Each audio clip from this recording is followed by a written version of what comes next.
Barcelona, 5. preteky majstrovstiev sveta Formuly 1. Pirelli sem privezie tvrdé a stredne tvrdé pneumatiky. Najlepšiu možnú voľbu pre okruh, ktorý má zo všetkého niečo.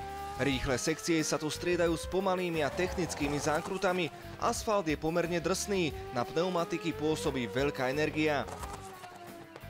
Najviac zaťažené a teda aj opotrebovávané sú v Montmelo ľavé, pretože najnáročnejšie zákruty okruhu sú pravotočivé.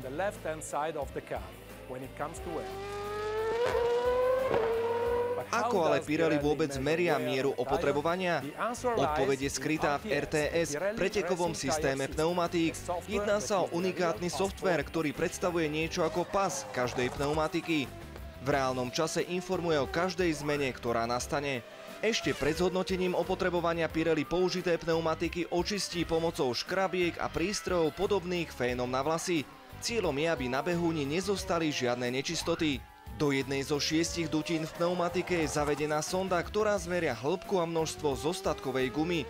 Táto sonda je prepojená s RTS, takže pri meraní hĺbky dokáže počítač graficky zobraziť profil opotrebovania danej pneumatiky.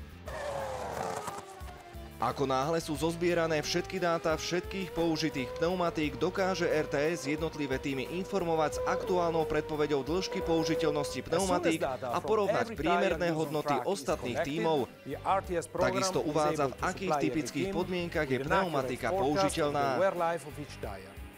Tieto dáta sú pre týmy extrémne dôležité, pretože na základe informácií o výdrži pneumatík a počte zastávok v boxoch určujú svoje pretekové stratégie.